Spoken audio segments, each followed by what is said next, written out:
खबर गाजीपुर से है, जहां बीजेपी की जन विश्वास यात्रा का शुभारंभ करने पहुंची कैबिनेट मंत्री स्मृति ईरानी ने कहा कि गाजीपुर समेत पूरे यूपी में माफिया की छाती पर बुलडोजर चल रहा है, जबकि गुंडों पर बुलडोजर चलने पर सपा को दर्द हो रहा है। उन्होंने कहा कि माफियाओं पर बुलडोजर चला क्योंकि स्टीयरिंग जनता के हाथ में है। स्मृति ईरानी ने कहा कि जनता की इच्छा थी कि माफियाओं, गुंडों पर बुलडोजर चले। बीजेपी की जन विश्वास यात्रा को रवाना करने के पहले जनसभा को संबोधित करते हुए स्मृति ईरानी ने कहा कि एक गरीब मां के बेटे देश का प्रधान सेवक बना। उन्होंने कहा कि कोविड की समस्या में पीएम ने अनाज के गोदाम गरीबों के लिए खोल दिए। उन्होंने कहा कि प्रधान सेवक ने देश में मुफ्त वैक्सीन लोगों तक पहुंचाई। इस दौरान सपा पर निशाना साधते हुए उन्होंने कहा कि अखिलेश यादव ने गरीबों को वैक्सीन लगवाने से मना किया, लेकिन खुद वैक्सीन लगवा ली। कांग्रेस और राहुल गांधी पर तंज कसते हुए स्मृति ईरानी ने कहा कि कुछ लोग चुनाव आने पर हिंदू होने का दावा करते हैं और कोट पर जनेऊ पहन लेते हैं। उन्होंने कहा कि हिंदू कभी अपनी जननी के टुकड़े होने की बात नहीं करेगा। उन्होंने कहा कि हिंदू कभी अपनी सेना से प्रमाण नहीं मांगेगा। उन्होंने कहा कि चुनाव में जनता का इंजेक्शन सपा को लगेगा। शहर के लंका मैदान से बीजेपी की जन विश्वास यात्रा शुरू हुई, जो विभिन्न विधानसभाओं में भ्रमण कर लोगों को सरकार की उपलब्धियों की जानकारी देगी।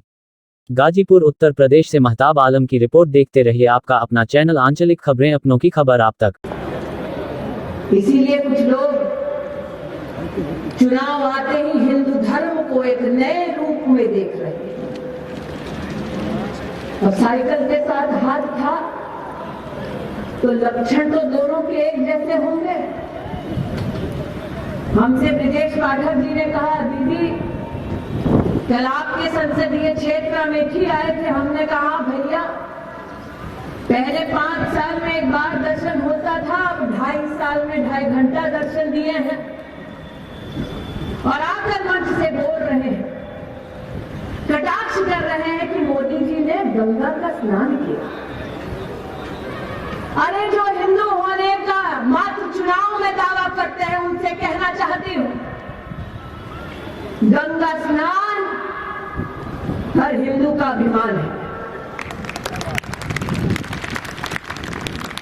जिनको मात्र चुनाव में धर्म नजर आता है उनसे कहना चाहती हूं, अब्दुल हामिद की इस धरती से कि एक हिंदू इस भूमि को जननी मानता है।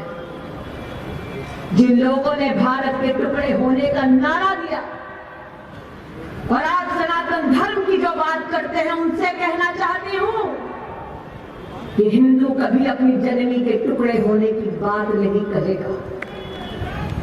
हिंदू कभी जब दुश्मन दरवाजे पर हो तो अपनी सेना से प्रश्न नहीं करेगा, प्रमाण नहीं मांगेगा।